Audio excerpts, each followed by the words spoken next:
आपण वाचत आहात कलंक, तिच्या अस्तित्वावर लागलेला डाग, भाग 10. ही तर माझी रिंग आहे. देवाक्षी काही बोलणार तितक्यात तिची आई म्हणाली, हो ना, मग आता ही पण तिथे उडून जाईल का? खरे काय आहे ते आता तरी सांगा. तो भुवया जुळवत म्हणाला. सांगते काय झालं होतं ते. आईने एक आवंडा गिळला आणि बोलायला सुरुवात केली.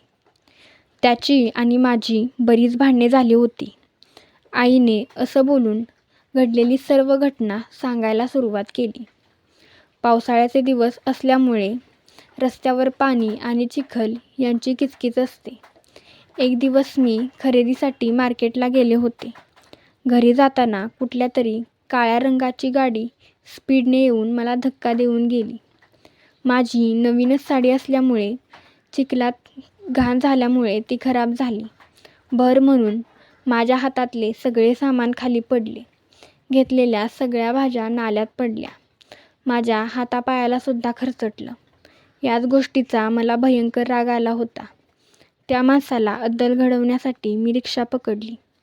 रिक्षावाल्याला मी त्या गाडीचा पाठलाग करायला लावला. मला माझ्या नुकसानाची भरपाई हवी होती. ती काळी गाडी कुठल्या तरी बंगल्यासमोर थांबली. मी रिक्षावाल्याला पैसे दिले आणि त्याच्या गाडीच्या मागे गेटच्या आत शिरले. तो गाडीतून उतरल्याबरोबरच मी त्याच्या समोर गेले आणि त्याला बोलू लागले. मी माझ्या झालेल्या नुकसान भरपाईबद्दल मागितली तर माझ्या अंगावर त्याने 500 रुपये फेकले आणि तो मलाच उलट बोलू लागला. मग मी सुद्धा त्याच्या अंगावर गेले. कदाचित तेव्हाच माझा केस त्याच्या शर्टच्या बटनमध्ये अडकला असेल. आमची बरीच भांडणे झालेली होती त्यावेळी.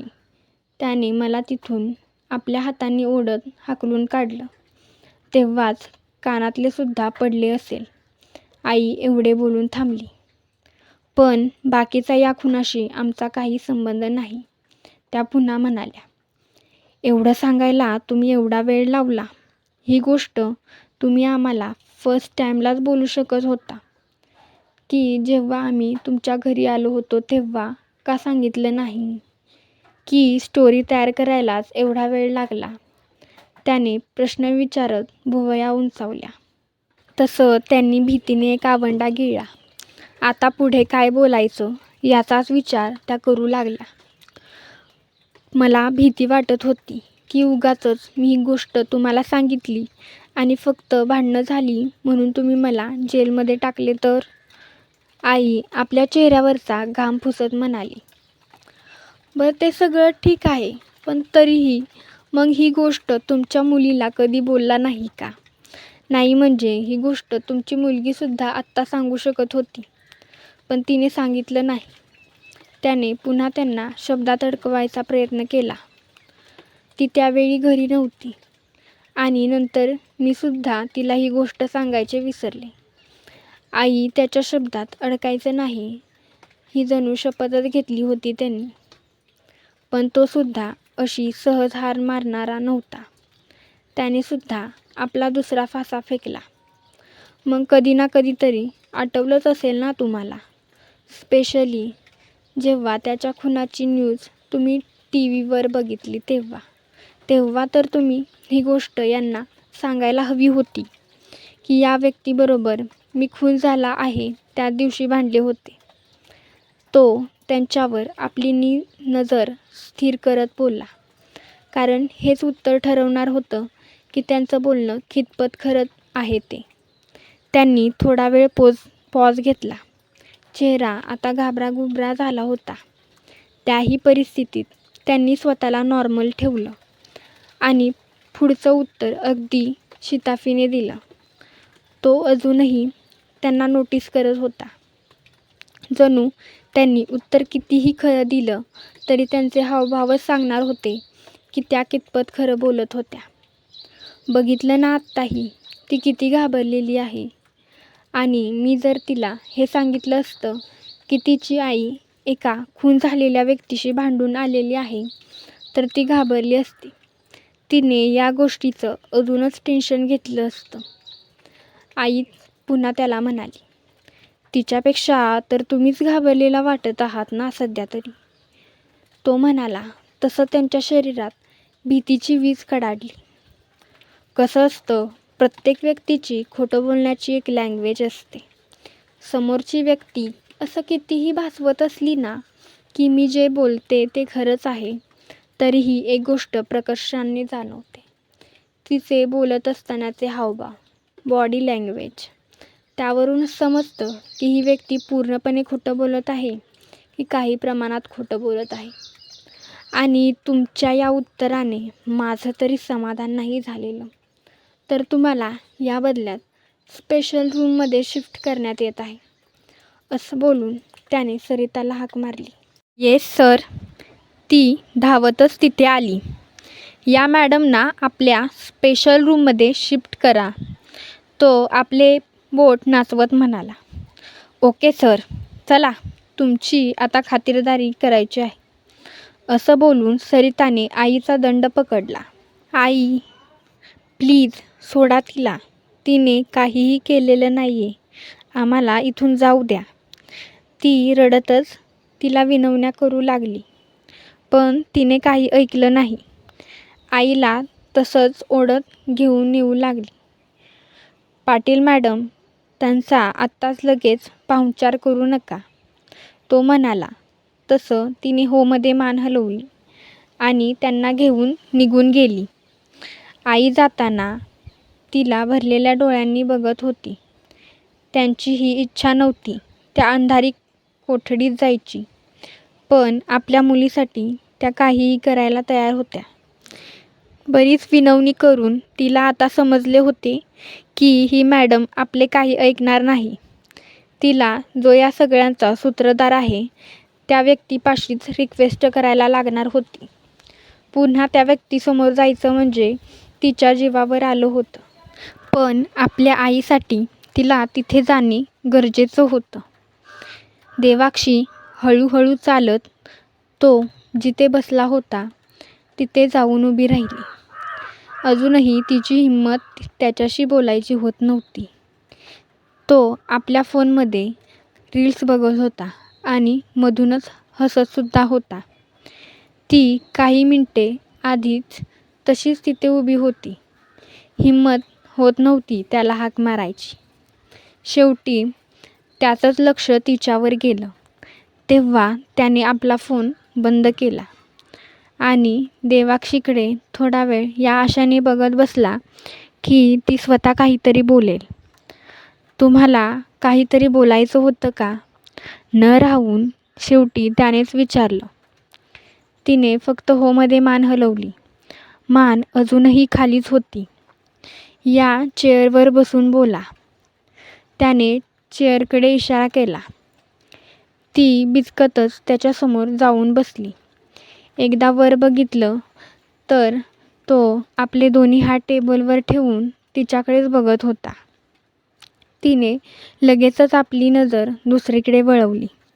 तिला कसं तरीच झालं त्याच्या या बघण्याने.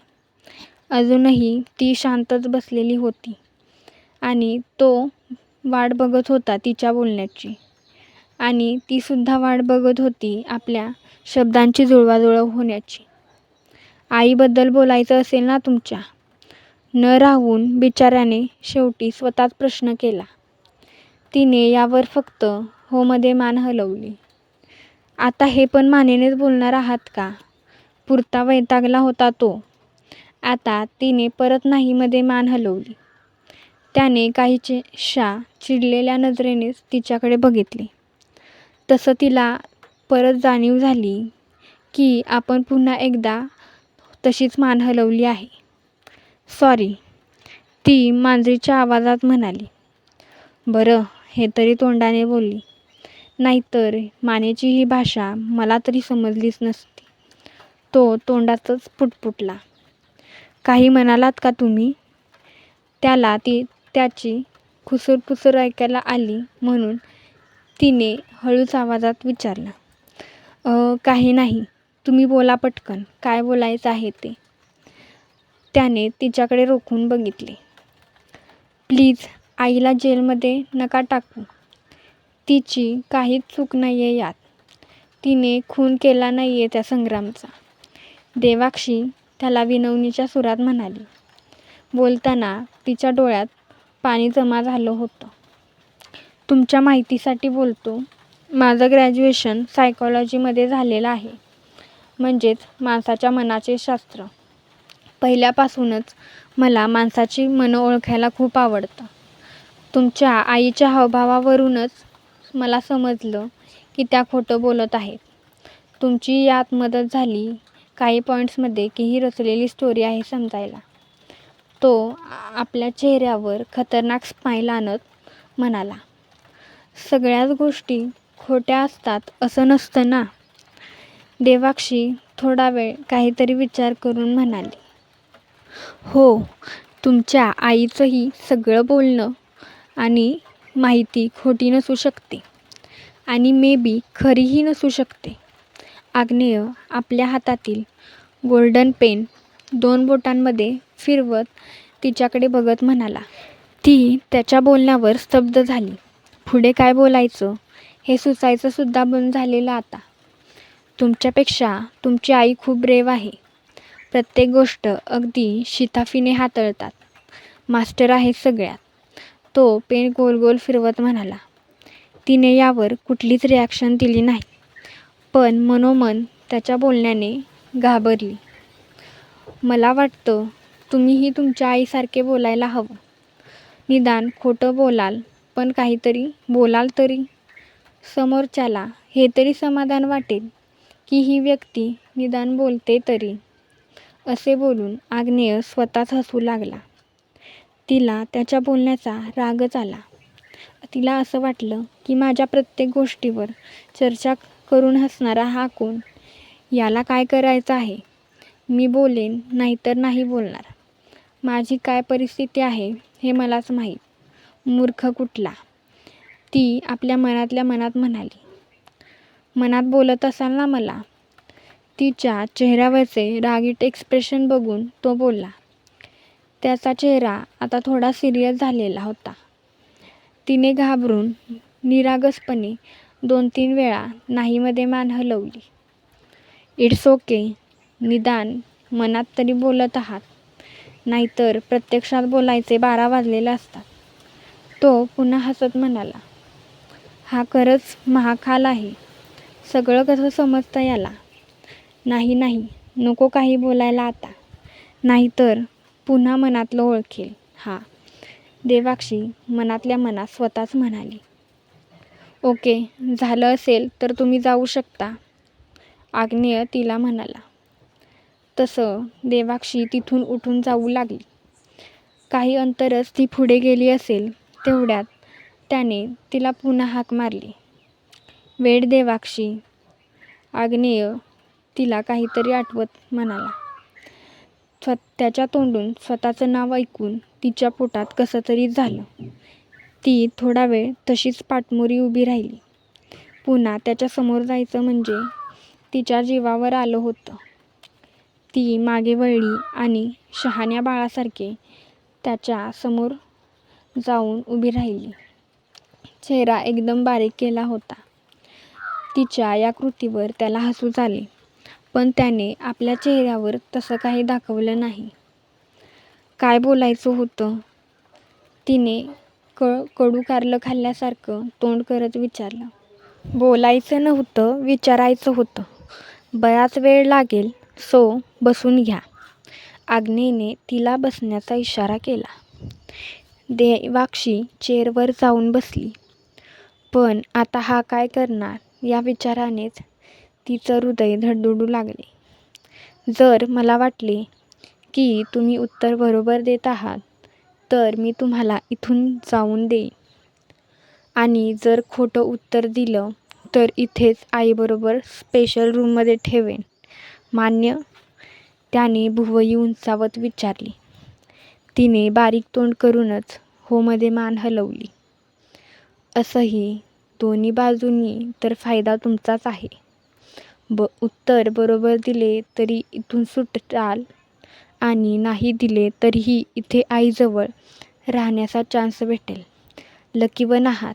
आग्नेय डोळे मिचकावत म्हणाला. त्याच्या बोलण्यावर तिचा चेहरा खाडकन उतरला. मग प्रश्न आता विचारू का? त्याने थोडं तिच्या दिशेला वाकत तिच्या नजरेला नजर देत विचारलं. हो, विचारा. ती स्वतःला नॉर्मल करण्याचा प्रयत्न करत म्हणाली. तर पहिलाच प्रश्न, तुमच्या आईचं आणि त्याचं नक्कीच तुमच्या विषयावर तरी वाजलं नाही ना? त्याने तिला प्रश्न विचारला. नाही, मी ओळखतच नव्हते त्यांना. तर माझं आणि त्यांचा काय संबंध? देवाक्षी स्वतःला शक्य तेवढं नॉर्मल ठेवत म्हणाली. पण 5 दिवसापूर्वी मी तुमच्या घरी आलो होतो तेव्हा तर तुम्हीच स्वतःहून म्हणाला होता की त्याने तुमचा डान्स बघितला आणि त्या डान्सबद्दल कौतुकही केलं होतं. मग आता असं कसं ओळखत नाही असं सहज बोलत आहात? त्याने तिला सहज शब्दात पकडलं. आता तिच्या चेहऱ्यावर 12 वाजलेले होते. आपण असं बोलून मूर्खपणा केला की काय असं वाटून गेलं तिला.